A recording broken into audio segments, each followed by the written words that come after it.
Boa tarde, irmãos. É uma alegria estar com vocês num dia especial, inclusive para mim. Obrigado, Deus. Obrigado, irmãos, por estarmos juntos como uma comunidade e reunidos ao redor da palavra de Deus, reunidos como corpo de Cristo para celebrar um culto de adoração a Deus. Isso é um privilégio tremendo. Eu, particularmente, também quero agradecer aos irmãos queridos que me abraçaram com tantas mensagens, me beijaram com tanta palavra de felicitação. Obrigado. Eu, de coração, agradeço. Quero orar nesse instante com você e eu queria que você fechasse seus olhos e orasse comigo. Deus, nosso Pai, nós te bendizemos por todas as bênçãos que recebemos das tuas mãos. Te bendicemos por Jesus, nosso Senhor.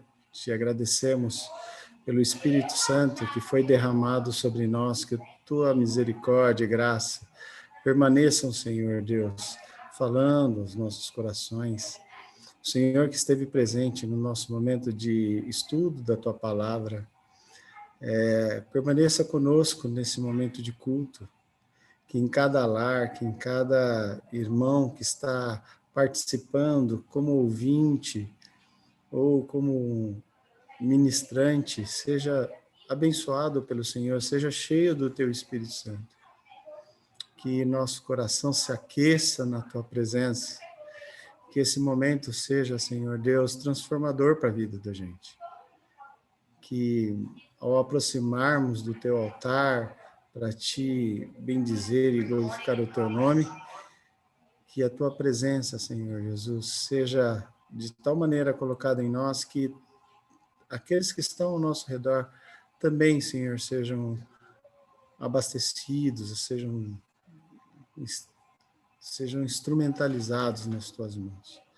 Que a tua presença seja assim, ó Deus. Nós oramos no precioso nome de Jesus, o nosso Senhor, para a glória do Senhor. Amém.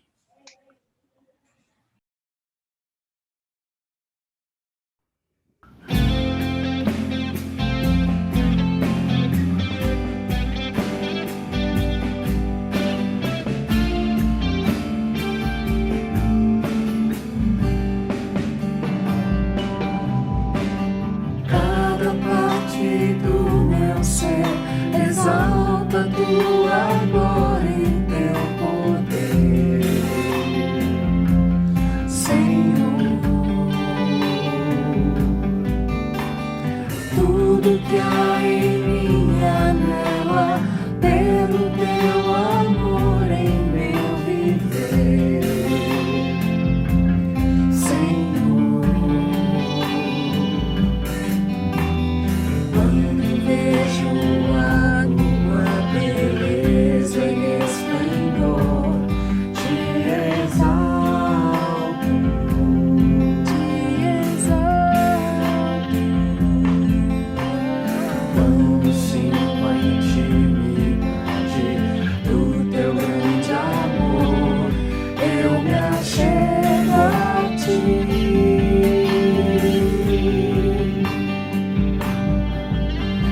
Cada parte do meu ser exalta tua glória e teu poder, Senhor. Tudo que há em mim anela pelo teu amor em meu viver, Senhor. Quando vejo a tua beleza e esplendor, te exalto, te exalto. Quando sinto a intimidade do teu grande amor, eu me achego a ti. Tu estás tão perto, teu amor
Amém, irmãos, graça e paz. Ver todo o pranto cessar e o bem triunfar. E eu estava com um texto aqui que eu queria compartilhar com vocês. Ele diz: exaltar-te-ei, ó Deus meu e Rei, bendirei o teu nome para todo sempre, todos os dias te bendirei e louvarei o teu nome para todo sempre. Grande é o Senhor e muito digno de ser louvado, e a sua grandeza é insondável. Uma geração louvará outra geração as tuas obras e anunciará os teus poderosos feitos. Meditarei no glorioso esplendor da tua majestade e nas tuas maravilhas. Falar-se-á do poder dos teus feitos tremendos e contarei a tua grandeza. Divulgarão a memória de muita bondade e com júbilo celebrarão a tua justiça. Benigno e misericordioso é o Senhor, tardio em irar-se e de grande clemência. O Senhor é bom para todos, e as suas ternas misericórdias permeiam todas as suas obras. Esse tempo que a gente tem de interceder, esse tempo que a gente tem de agradecer, esse tempo que a gente tem vivido como comunidade, a nossa comunidade que ela sempre foi marcada por alguns pontos tão claros, né? A nossa alegria para fazer festa, a nossa alegria de abraçar, a nossa alegria de se encontrar, tantas coisas. Nesse período a gente tem passado e tido a oportunidade de, como até orou o Wellington no meio dos estudos sobre os sofrimentos, a aprender a abraçar as pessoas em oração, a celebrar a vida das pessoas de alguma forma, ainda que pelas conquistas que elas têm, pelas intercessões. Talvez Deus esteja acrescentando às nossas vidas esse capítulo, nessa nova etapa mais forte, de orar e agradecer como algo que a gente não pode esquecer daqui para frente na nossa caminhada, presencial, online ou como for. E a gente tem essa chance agora, a gente tem tantos motivos de gratidão. Eu vi que hoje no estudo os irmãos estavam extasiados com essa oportunidade do Espírito de agradecer, de lembrar dessa chance que nós temos. E claro que a gente vai interceder também, porque não se é comunidade sozinho. Nós levamos uns aos outros, os que estão perto e os que estão longe. Levamos no ombro, às vezes alguns apenas de mão dadas, mas no final, quem nos leva a todos é o Senhor, até que a gente veja todo o pranto cessar e o bem triunfar, como diz essa letra tão especial dessa canção, né? Então, enquanto você pensa sobre a gratidão, eu queria lembrar que hoje a gente viu tantos recados de carinho pela vida do Hamilton ali, e assim, essas coisas são maravilhosas, porque é o reino de Deus manifesto em forma de amor pela vida de um irmão, está ficando um pouquinho mais experiente, e a ele nós desejamos de Deus as bênçãos e a saúde e a paz e a manifestação da graça. Então quero agradecer pela vida dele, eu sei que muitos já o fizeram, mas você também deve ter outros motivos para agradecer, então fique à vontade, e mesmo que for para pedir também pelo sofrimento de alguém, fique à vontade, nós vamos orar. Aproveite agora. Se enquanto o louvor estiver tocando, o Espírito Santo colocar nomes de pessoas no seu coração, não despreze de forma nenhuma, irmão. Ore, confie naquilo que Deus quer fazer. O Espírito Santo, ele não nos lembra à toa.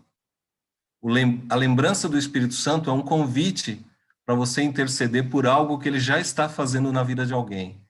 Então, se isso acontecer, ore por essa vida e ore confiando que Deus quer alcançar de alguma forma. Vamos orar?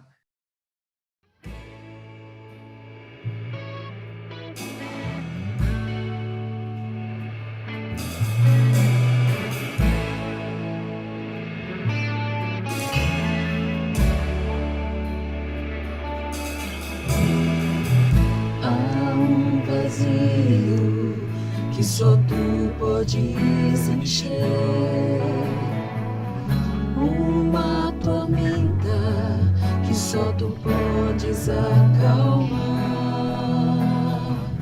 Sedento estou, Senhor, por conhecer-te mais. beber do rio que flui diante de ti. Quero amar-te com o mais profundo amor. Achega-te, ó Cristo, e abraça-me. Quero amar-te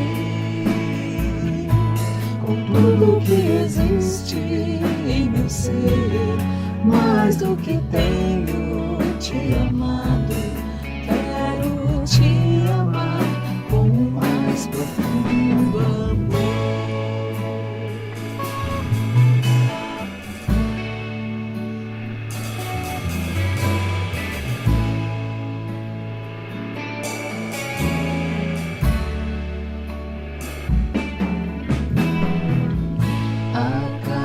Dia, Senhor, te buscarei, por tua graça, teu Espírito terei. Em ti tenho encontrado a paz pro meu viver. Na tua presença, pra sempre quero estar.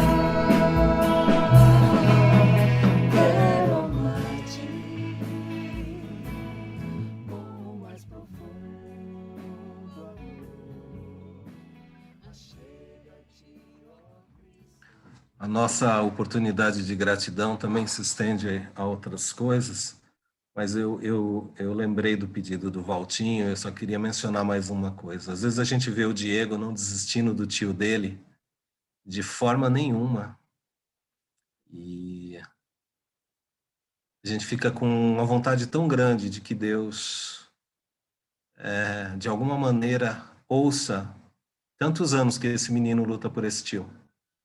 Tantos anos que ele chora, que ele batalha por essa vida, né? Então, que Deus possa ouvir o coração desse moço, que não desiste, e que o tio dele possa ter essa oportunidade de um encontro, né? Não importa o momento, mas que tenha, né? E a gente está, irmãos, entrando numa fase final, aí numa reta de preparação do nosso espaço lá. A gente já tem acolhido em alguns momentos, temos tido essas oportunidades. E assim, na medida em que a vacinação avança, graças a Deus, as pessoas são preservadas, são protegidas, a gente vai preparando também o nosso espaço sempre com o objetivo de abraçar as pessoas, de acolher as pessoas. E com isso tudo a gente tem a lembrança também do nosso privilégio no culto de ofertar.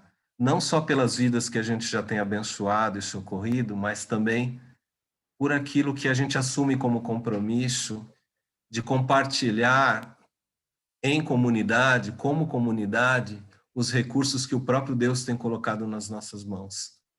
Então, tenha essa mentalidade. Tenha a mentalidade de semear para colher, mas não para colher pessoalmente, mas para colher no reino de Deus. Você tem esses dados.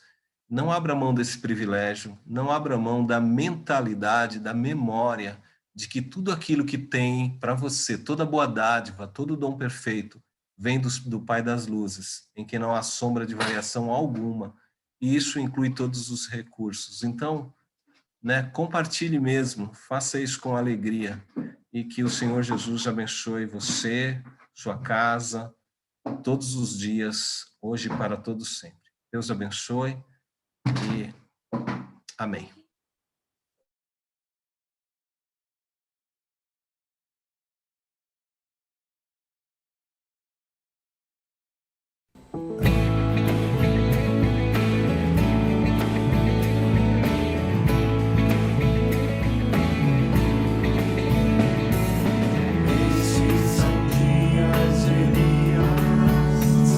Pregando a palavra de Deus.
Boa tarde, irmãos. O Hamilton sempre me associa a Jeremias, ou aquelas pessoas que falam do sofrimento. Eu, tipo assim, sou o pastor da sofrência da comunidade. E não à toa, hoje eu quero falar de novo sobre esse tema, né? Do sofrimento. Mas hoje eu quero me basear num livro. Hoje eu não tenho nenhum texto bíblico. Normalmente eu gosto, né? Procuro me basear num texto bíblico, mas eu vou me basear em vários textos bíblicos. Na verdade, eu vou me basear neste livro do pastor Ariovaldo, que chama Pare de Conjugar o Verbo Sofrer. É um livro assim que eu confesso que quando eu comprei, achei um livro do Ariovaldo, vou ler. Tive uma certa surpresa, porque eu vi, parece uma poesia, um livro de poesia, porque tem muito pouco, parece que tem muito pouco conteúdo, né? Ele é mais, parece uma linguagem poética. Aí eu confesso que a primeira vez que eu li rapidinho, falei, mas cadê o livro? Deu aquela frustração, né? Mas hoje eu resolvi compartilhar o conteúdo desse livro, porque a gente vive tempos de dificuldade, tempos difíceis, né? E o que esse livro, ou, na verdade, o que o Ariovaldo nos ensina nesse livro, é que a gente pode viver num ambiente de sofrimento sem conjugar o verbo sofrer. Ele fala que sofrer é uma escolha nossa. O ambiente é de sofrimento, mas a gente vai sofrer se a gente desejar. E ele dá como paradigma Jesus. Jesus viveu num ambiente de sofrimento. A Bíblia fala muito que ele padeceu, e a gente pode traduzir até como sofrer. É diferente o sofrer que é viver a experiência do que vem de fora, do sofrer que é uma coisa que sai do seu coração, como uma escolha nossa, né? Eu vou conjugar esse verbo, eu vou, de certa forma, fazer na minha vida, ou deste momento, um momento de lamento, de tristeza, porque eu estou em sofrimento, eu vou curtir esse sofrimento. Então, apesar de eu falar sobre o sofrimento, hoje eu quero falar que é possível a gente não conjugar o verbo sofrer, ainda que vivamos num ambiente de sofrimento. E para isso ele dá algumas dicas que eu quero compartilhar com vocês. São vários passos, né? Uma delas, a gente trabalhou bastante hoje no estudo. O estudo hoje, para quem não participou, fica um testemunho meu, eu acho que dos outros, foi uma bênção, né, na linguagem nossa, no evangeliquez nosso, mas foi uma alegria, uma coisa assim que encheu o nosso coração. E uma das coisas que me ensinou, que eu queria reforçar como a primeira dica agradeça. No meio das dificuldades, dos sofrimentos, reaja ao sofrimento agradecendo, né? E não é exatamente agradecer pelo sofrimento, pelas coisas que estão passando, mas é no meio dessas coisas, né? Em tudo que acontece com você. Tenha sempre em mente a palavra de que Deus vai transformar a experiência difícil num progresso em direção ao propósito da nossa existência. Qual que é o propósito da nossa existência? É a gente ser gente como Jesus é. A gente tem que aprender nessas nossas dificuldades a agradecer. A Bíblia dá vários exemplos, mas um dos que é mais forte nesse sentido da diversidade. E o propósito de Deus no meio da diversidade é a vida de José. Eu acho que todos conhecem, né? E ao final de todo o sofrimento dele, depois que passou tudo, ele fala assim, Deus tinha um propósito. A gente não está nem falando de que as coisas estão escritas, de predestinação, exatamente, de ter determinismo, não é nada disso. Mas é Deus transformando as nossas experiências difíceis, as nossas dificuldades, transformando isso num bem para nós. É baseado em Romanos lá, né? E tem uma canção do Stênio Márcio, também do Tapeceiro, que eu recomendo para quem está numa dificuldade, numa angústia, ouvir.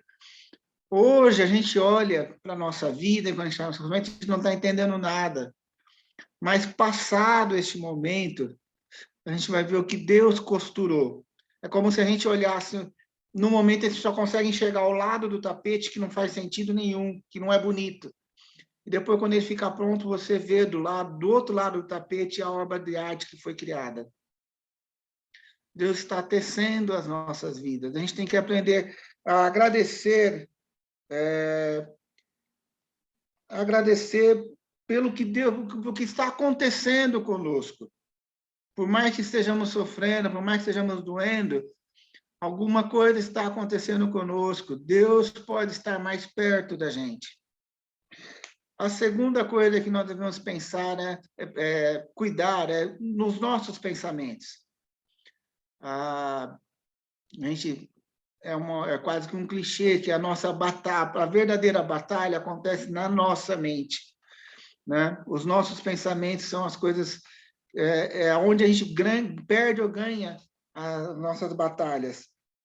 E aí, um dos versículos importantes que o Elcio sempre cita para a gente, Filipenses 4:18, né?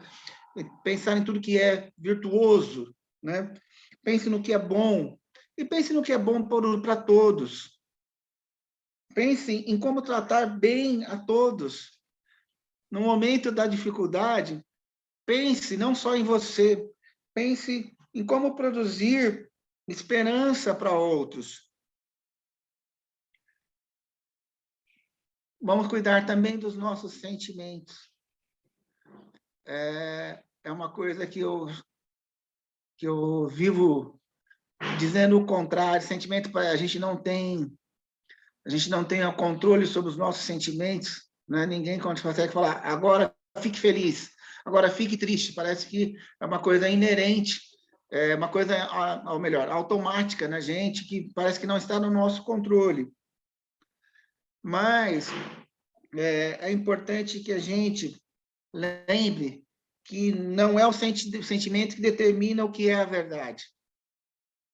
É a verdade que deve determinar o que a gente deve sentir.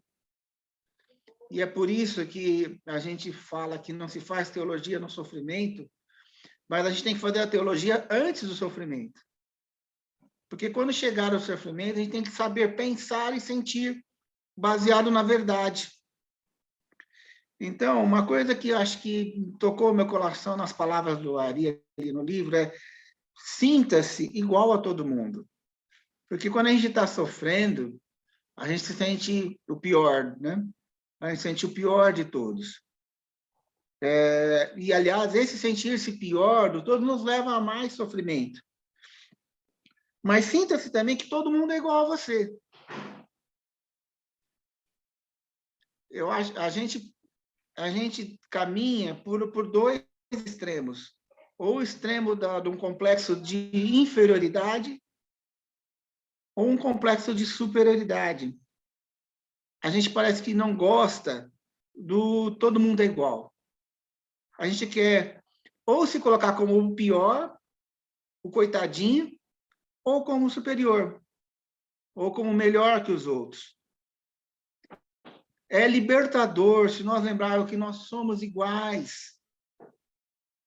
Quando você está em dificuldade, quando você está em sofrimento, é importante que você lembre, você não é pior que ninguém. Mas é importante lembrar também que você não é melhor que ninguém, porque, inclusive, uma das coisas que nos levam a muito sofrimento é a nossa soberba, o nosso orgulho. E até quando a realidade não bate com a o conceito de nós mesmos, vem aquele choque, aquele choque de realidade em que leva a gente ao sofrimento. Na verdade, eu não sou quem eu gostaria que os outros vissem que eu sou. Eu não sou tudo que os outros, o que o padrão da sociedade espera. Então, essa é uma das coisas que nos levam ao maior sofrimento. A dica é sinta-se igual aos outros. E sinta que todo mundo é igual a você, nem melhor, nem pior. Tão digno quanto qualquer ser humano, e que todo ser humano é tão digno quanto você é. Como alguém que necessita do favor das outras pessoas. Então, de certa forma, o sentimento tem que se submeter à fé. Por isso que a gente fala, não é na hora do sofrimento que a gente faz a teologia, mas a teologia tem que ser feita agora, num culto como esse, você está tranquilo aí de boa, e vai pensar sobre o sofrimento, porque quando ele chegar, a verdade tem que te nortear. Que, como eu falei, não é o sentimento que determina o que é verdade. Não é o que você está sentindo que é real. Isso é até interessante, porque às vezes nós temos sentimentos completamente enganosos, né? A Bíblia fala que o nosso coração é enganoso. A gente fala, e aí tem pessoas que são guiadas pelo sentimento, né? Que tudo é sensitivo, tudo é emoção. Não, se o sentimento está falando que é isso, eu vou fazer, porque é o que eu sinto. Eu estou apaixonado por aquela pessoa, né? Não tem como negar, eu estou apaixonado. Não é o sentimento que determina o que é a verdade. Se eu estou apaixonado, é porque é com ela que eu tenho que estar. Não é o sentimento que determina o que é a verdade. É a verdade que determina o que deve ser sentido. Então, sinta direito. Sinta baseado no que a Bíblia te ensina. Ainda que a gente não tenha controle sobre as emoções plenamente, mas fica um exercício. Né? Vamos recapitular. Pense, agradeça, pense de forma correta, pense no que é bom, pense no que é virtuoso, pense no que é bom para os outros e sinta, procure sentir a partir da verdade que Deus revelou a você.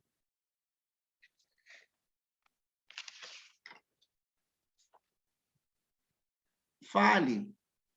No momento da dificuldade, a gente tem uma tendência a machucar pessoas, a machucarmos a nós mesmos. Então, controle a boca, de certa forma, só falando o que vai melhorar a vida da pessoa com quem você fala. Uma das características, por exemplo, da depressão é que a gente fica mais irritável, né? A gente termina descarregando no outro alguma coisa. Até estava lendo agora aqui no Twitter, acho que ele é psicólogo, chama Lyon, e acho que ele é da igreja Bethesda. Gosto muito das posts dele no Twitter, e ele fala assim, se você está muito agressivo, muito provavelmente você está com medo. Aí a gente tem essa associação entre ansiedade, agressividade e medo. Né? Normalmente, as coisas estão juntas. Você não está dando conta de algumas coisas, não estava, e você descarrega sobre o outro uma certa agressividade. Então, fale o que vai melhorar a vida da pessoa com quem você fala. Fale para solucionar problemas e conflitos. Fale para suscitar a paz e o direito. Da mesma forma como nós controlamos a nossa boca, nós também temos o nosso tratar com o outro, né? Trate o outro como você gostaria de ser tratado. Né? Seja solidário com o necessitado. Diante da angústia do outro, permita que a compaixão encha o seu coração. Sacrifique-se pelo outro como Jesus sacrificou-se por você. Perdoe como Jesus te perdoou.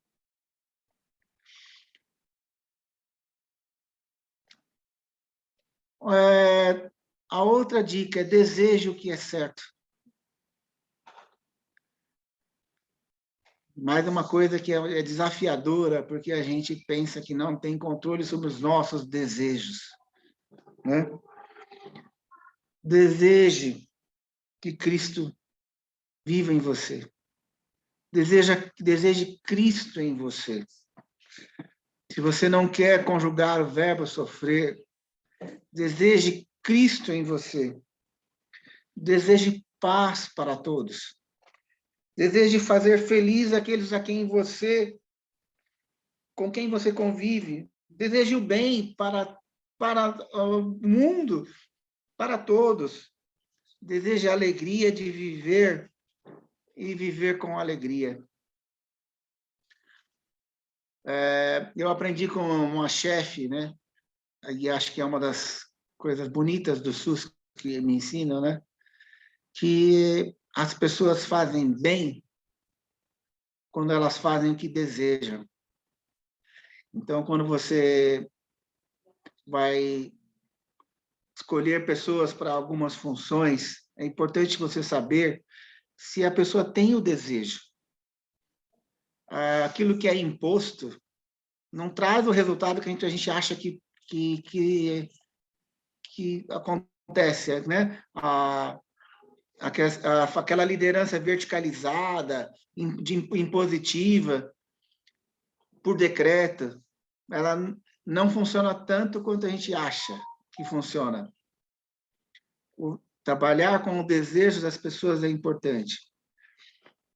Então, deseje corretamente. Porque se você desejar bem, se você desejar corretamente, você vai fazer melhor o que você faz. Saiba o que... essa questão do desejo tem essa visão do Ariovaldo, mas eu quero somar uma visão mística de James Houston, por exemplo, né? E de alguns pais do deserto, que eles falam que a gente entra no deserto exatamente para transformar os nossos desejos. Se por um lado tem essa questão, esse conselho do Ari, deseje corretamente.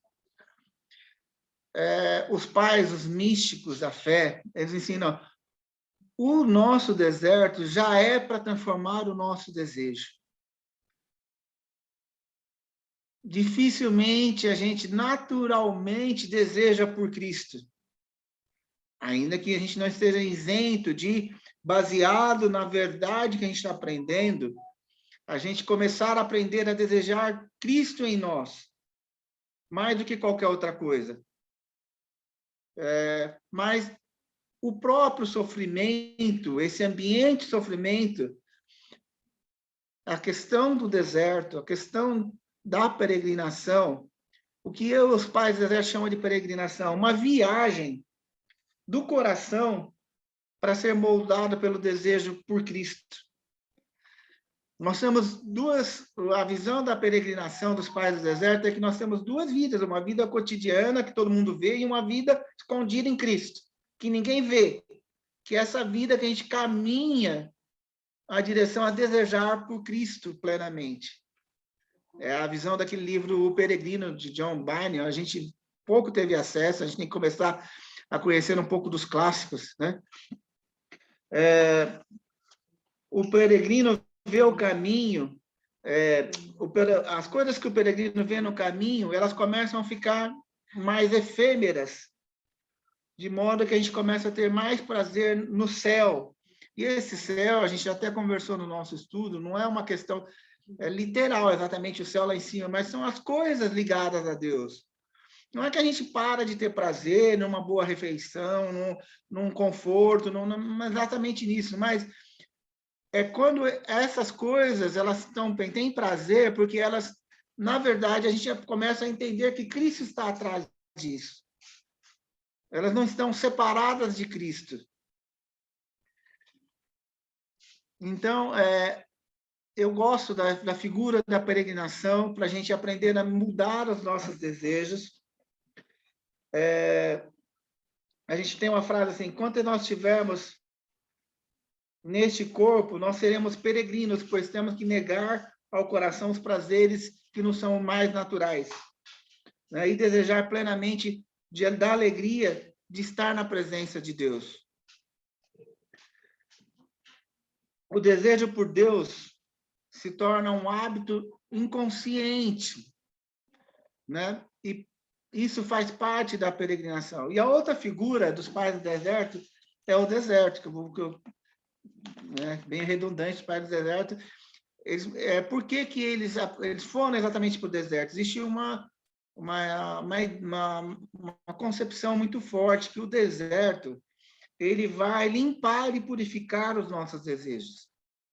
O Valtinho gosta de explicar que, por exemplo, o povo de Deus, os israelitas, saíram do Egito, tiveram uma libertação, passaram pelo Mar Vermelho, mas o deserto foi o período em que o Egito saiu do coração deles. Porque sair do inferno é fácil, mas do inferno sair da gente não é tão fácil assim. É um processo de santificação. A gente desejar por Cristo, a Cristo em nós, é um processo. É muito mais fácil desejar por coisas imediatas, materiais.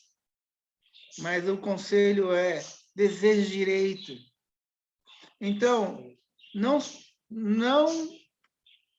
jogue fora, não reclame exatamente da sua experiência de deserto. O deserto é o momento em que você vomita os seus fantasmas. Aquilo que não é nem mais real, porque você já tem o Espírito de Deus. Você já saiu do Egito, mas tem alguma coisa irreal dentro de você, que para você é real.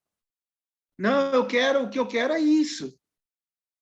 Mas não é real. A realidade não é isso que a gente acha. A realidade a nossa realidade é que estamos em Cristo. Desejamos por Cristo. O deserto é esse momento que a gente vai tirando esse velho que ainda está impregnado no nosso corpo e começamos a ver a nossa nova realidade em Cristo Jesus. O deserto não é exatamente agradável e nem exatamente romântico, bonito. Ele é até perigoso, né? É um momento tenso nas nossas vidas. Os pais do deserto falam da noite escura da alma, que a gente até canta, né? Na noite escura da alma. Tem momentos que nós nos sentimos abandonados por Deus. Tem momentos que nós nos sentimos completamente angustiados. Mas é neste momento que são vencidas algumas das nossas tentações, nossos pensamentos interiores, íntimos, vícios, né? Já falei isso numa pregação dos nossos vícios. O vício da cobiça, os vícios, os pecados sexuais, da fornicação, o nosso ódio, a nossa soberba, orgulho, a nossa própria apatia, a nossa preguiça. E uma das ferramentas é a confissão, né? Essas lutas precisam ser vencidas com a ajuda da confissão. Nós temos que confessar isso diante de Deus, em oração. confessar aos nossos irmãos, a uma pessoa com quem você possa compartilhar essa noite escura da alma, um companheiro de alma, a quem você possa revelar sua natureza interior sem medo de condenação. Lembre-se, você não é melhor que outros, você não é pior que outros. Nós somos iguais, né? Nós somos iguais, inclusive os não salvos. A nossa única diferença é Cristo Jesus em nós. Então, nós fomos elevados ao deserto para sermos redimidos, para sermos libertados dos nossos desejos nossos enganadores, dos nossos desejos sedutores, dos nossos vícios. Mas nós vamos começando a desejar cada vez mais por Cristo.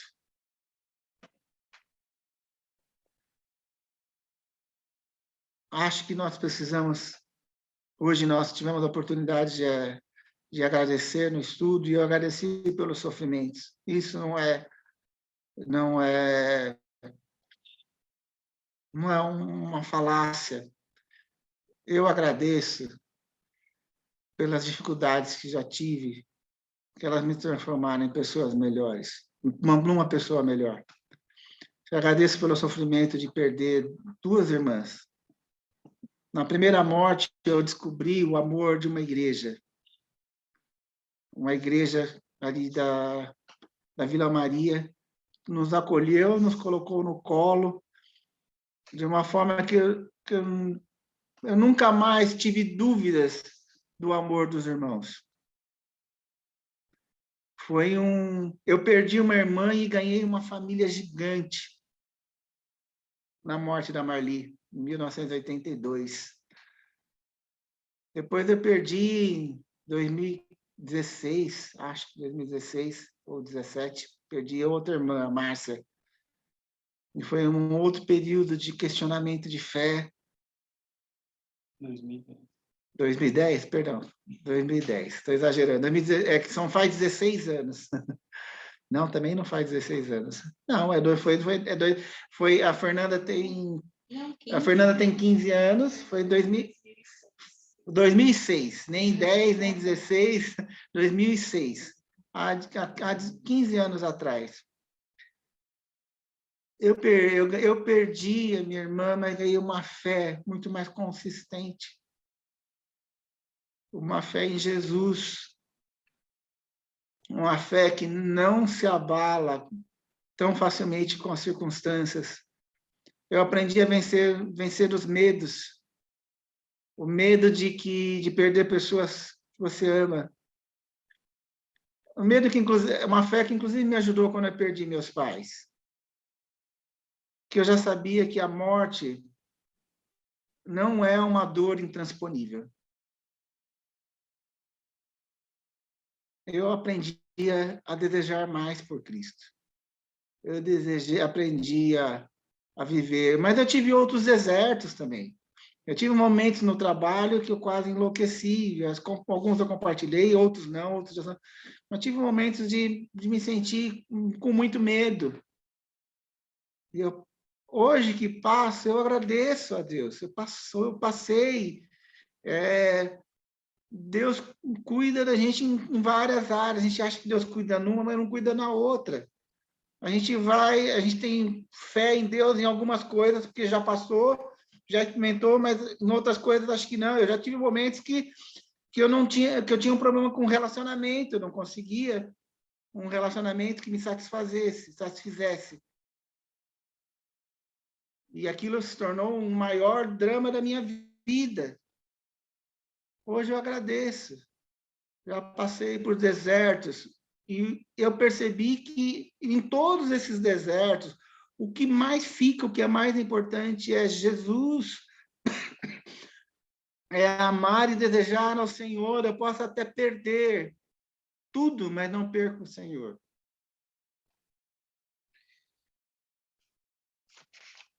Então, agradeça, pense direito, não pense só em você, pense em outros. Sinta direito, sinta o que a verdade te ensina. Fale direito, fale o que você o que vai trazer paz para todos. Trate as pessoas de forma correta e deseje de forma correta. Por fim, faça tudo como um presente a Deus. Como isso é libertador. A vida é vivida em Deus. Nele nos movemos, nele existimos, dizia Paulo. Quando nós vivemos diante de Deus, tudo que a gente fizer for um presente para Deus. Os nossos relacionamentos foram presente para Deus. Tudo vai ter significado, tudo vai ter sentido. Uma das nossas maiores angústias é não ter sentido na vida, essa angústia existencial. A vida não faz sentido. Os filósofos estão corretos. Eu sou do tipo existencialista. Eu acho que tudo é desespero mesmo. Tudo é tedioso mesmo. Eu já tive momentos, mas que coisa mais monótona. A vida é monótona. Eu tinha uma época que eu vivia de Copa em Copa do Mundo, aí de Copa para... Ainda bem que tinha Olimpíada, a cada evento esportivo era a alegria da minha vida. Eu falei, mas caramba, acabou. E agora? Né? Vou ter que esperar a próxima Olimpíada? Né? Aí, e aquilo era que me movia, que me dava motivação naquela torcida. Isso na adolescência, né? E aí comecei a falar, nossa, mas que coisa mais sem sentido, né? Tudo vai se repetir. O que eu luto, consigo, logo já não tem mais graça. Né? A gente aí, uma crítica, nós que temos essa cultura futebolística, né? A vida parece que é o nosso time ser campeão, acaba é campeão, a gente no dia seguinte baixa aquela depressão, acabou. Acabou, qual a graça disso? Comemora, acabou, e é vazio. Nosso time ser campeão é a coisa mais vazia que existe. O que não é vazio é viver em Deus. Eu mudei toda a minha forma de ser profissional quando eu aprendi com Philip Yancey, citando outros. Quando eu fazia uma restauração num dente, eu consagrava isso a Deus. Ganhou um sentido totalmente diferente, que a princípio, para mim, a minha profissão, o sentido era eu ganhar dinheiro, ser bem-sucedido, porque era o meu objetivo. E aí, se eu não ganhasse o dinheiro para isso, eu já começava a ficar frustrado e ia começar a ficar triste. Né? E a gente tem uma sociedade que você vale o quanto ganha, o quanto tem. Mas nós temos a oportunidade de termos um outro significado, um outro propósito. Vivemos em Deus, a vida vivida diante de Deus. Tudo que produzimos, fazemos para Deus. E por isso fazemos bem feito. Deus dá significado a tudo para nós, nesse sentido.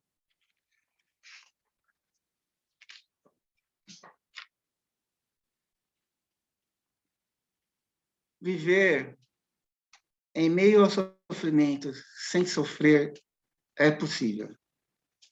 Foi maravilhoso que você colocou essa música. Para Deus não haverá impossíveis. Para Deus não haverá impossíveis. Parece um desafio fora da nossa capacidade. Mas Jesus conseguiu. Jesus viveu no meio de sofrimento, Jesus estava no meio do sofrimento, padecendo todas as dores, perseguição, desprezo, dor física, dor emocional, dor relacional. Mas ele não conjugou o verbo sofrer, ele conjugou o verbo amar. E pensou direito, sentiu direito. É possível. É possível porque nós já temos o Espírito de Deus dentro de nós. Jesus viveu nesse ambiente e não permitiu que o sofrimento vivesse nele. É possível para aqueles que invocam a Jesus, que dependem tudo do poder do Espírito Santo. Tem um santo que teve uma visão de um campo minado e Deus falava para ele: atravessa esse campo. E ele olhava: mas como? Com tanta bomba, com tanto armadilha, é impossível chegar do lado de lá. E aí o Espírito Santo colocou no coração dele: para os humildes é possível. Para os que dependem de Deus, é possível não sofrer mesmo no meio do sofrimento.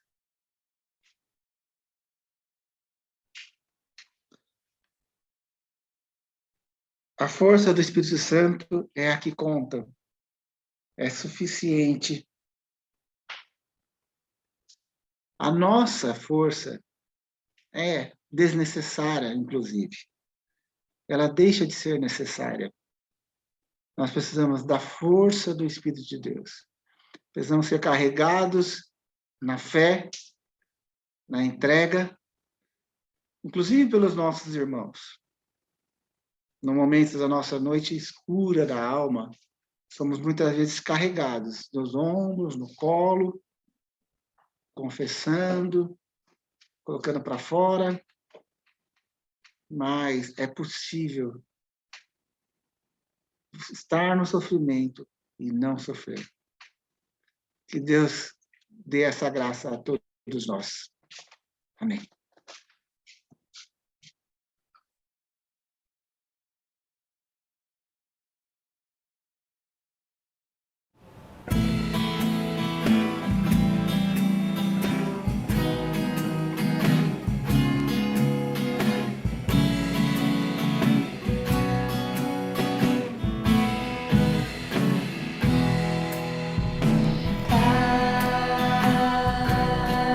Cada instante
Pai, nós te agradecemos, te bendizemos pela tua misericórdia e graça, pelo sofrimento que nos alcançou, mas que não mudou, Senhor Deus, a nossa essência, e mais do que isso, Senhor, nos trouxe a experiência com Cristo Jesus, seja ela através da igreja, seja ela da ação do Espírito Santo movendo em nós, como o Wellington nos contou. Nós te agradecemos, a Deus, porque o Senhor tem a sua maneira de agir conosco, mas não nos abandona, mas não nos deixa a nossa própria sorte e cuida de nós com um amor imensurável. Obrigado, Senhor Deus, porque no Senhor nós encontramos a paz em meio ao sofrimento. No Senhor nós encontramos amigos verdadeiros. No Senhor a gente encontra comunidade. No Senhor a gente encontra respostas. No Senhor a gente encontra vida. Obrigado a Deus por todas as bênçãos que recebemos das tuas mãos, inclusive através do sofrimento. Obrigado, Senhor, por este tempo, obrigado por esta reunião, obrigado por este dia, obrigado, Senhor, pelo estudo que tivemos, obrigado, Senhor, pela revelação da tua palavra que está sobre nós em todo o tempo. Obrigado, Jesus, pela instrumentalização dos teus servos, Senhor Deus, pela palavra preferida. Obrigado, Senhor, por tudo que o Senhor nos dá e que o Senhor nos faz. Nós te agradecemos, a Deus, um coração, Senhor Deus, plenos a Deus, plenos a Deus. Te agradecemos por todas as bênçãos e pedimos a tua bênção sobre a nossa semana, sobre os nossos irmãos. Nós vamos, Senhor Deus, continuar, Senhor, nossa caminhada, que a tua presença seja percebida em todos os dias, que nós possamos, ó Deus, caminhar lembrando da tua palavra revelada a nós e que a gente faça, Senhor Deus, valer a presença de Jesus na nossa vida e a gente possa, Senhor Deus, encontrar a paz que excede todo entendimento, que é a paz de Jesus. Obrigado, Senhor, nós oramos assim, em teu nome, para a tua glória, e dizemos que a paz, que a graça do nosso Senhor e Salvador Jesus Cristo, que o amor de Deus, nosso Pai, que a comunhão e as consolações do Espírito Santo estejam conosco permaneçam, agora e sempre. Amém.